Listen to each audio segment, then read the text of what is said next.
So back on January 6th, 2025, something pretty incredible happened in the holy city of Makkah. It was hit by this deluge that was just, biblical in scale. Streets literally turned into raging rivers. The pictures that came out were absolutely shocking. So today, we're going to dig into how an event like this even happens, and we'll start with what it actually felt like to be there on the ground. Yeah, it really all comes down to the human experience, doesn't it? Just try to imagine standing there, watching the water rise around you. One resident pretty much captured the disbelief of that whole moment, saying he'd just never seen anything like it in his life. This wasn't just a heavy rain. This was something else entirely. And here's why it was so different. We're talking about water levels rising to 3 meters in some places. That is almost 10 feet high. Just think about that for a second. That's high enough to just completely swallow cars whole, where all you could see was maybe the roof peeking out. It's just a staggering amount of water. The whole scene was just chaos. Major roads were completely underwater. You had people being forced to just abandon their cars as these floodwaters just swept everything away. It was this really stark reminder of how fast our modern world, our cities, can be totally overwhelmed by the force of nature. Okay, so what happened in Mecca brings up this huge question, one that affects cities and towns all over the globe. What exactly unleashes a flash flood? How does a simple rainstorm morph into a disaster that can swallow an entire city? Well, at its most basic level, the definition is actually pretty simple. A flash flood is really all about two things: speed and volume. It's what happens when rain falls so hard and so fast that the ground just can't act like a sponge anymore. It gets totally saturated. And all that extra water, it has to go somewhere. And that somewhere is sideways, and it moves fast. So yeah, intense rainfall is usually the number one culprit, but it's not the only one. Not by a long shot. As you can see, you've got storm surges from hurricanes that threaten coastal areas. You have man-made problems like a dam or a levee failing. But honestly, two of the biggest factors are much, much broader. It's the way we build our cities, and it's the huge shifts that are happening to our planet's climate. Right, let's talk about urbanization, because this is a big one. To really get it, just picture the difference between a forest floor and a giant parking lot.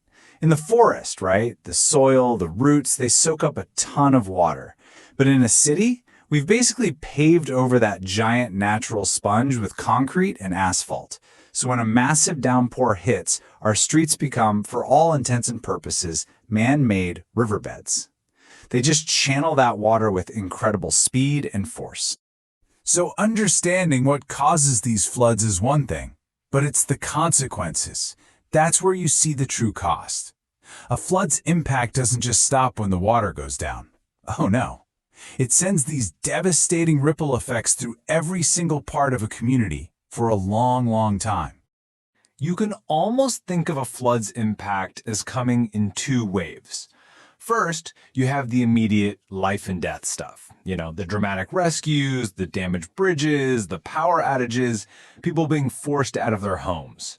But the crisis keeps going for months, sometimes even years. You're dealing with contaminated water, the threat of diseases like cholera, absolutely crippling economic losses, and of course, the destruction of local ecosystems. And this chart really breaks down that true cost visually. You see, it's not just one thing. The economic hit is massive. You've got lost businesses, ruined crops. Then there's the staggering cost of rebuilding all that infrastructure, like roads and power grids. And on top of that, you have the public health crises that always seem to follow. And finally, the environmental toll, which honestly is often overlooked. It's a disaster that attacks on all fronts. So when you see all these devastating consequences, the obvious question is, are we just helpless? Is there nothing we can do? Or are there actual things we can do to fight back and protect our communities? Well, the good news is there absolutely are solutions. The real key here is to be proactive, not just reactive. We can combine smart engineering, things like better drainage systems and retention basins, with solutions that actually work with nature. Things like reforestation, for example, that helps restore the Earth's natural sponge. But, and this is critical, none of this works without really effective early warning systems that give people that vital time they need to prepare and get to safety. And this all really comes together in how we design our cities. You can see the stark contrast right here. On one hand, you have a traditional city with its seas of concrete and asphalt. It's incredibly vulnerable. But a resilient city, on the other hand, just thinks differently. It builds in green spaces. It uses things like permeable pavement that actually lets water soak through. It plans ahead for flooding. The goal isn't necessarily to stop every single flood from ever happening. That's probably impossible. But it's to make sure that when one does occur, the damage is minimized as much as humanly possible. And that brings us to the future. Because events like the one in Mecca, they're not just isolated incidents. As our world keeps changing, our relationship with water, with weather, it's changing right along with it. So, this really leaves us at a critical turning point. We have two massive forces coming together at the exact same time. Our populations are becoming more and more urbanized, while our climate is making weather more extreme and unpredictable. In this new reality, the absolute first and most important step is to simply understand our risk. That's it. Only then can we start to build true resilience. And that's where we'll end, with a question directly for you.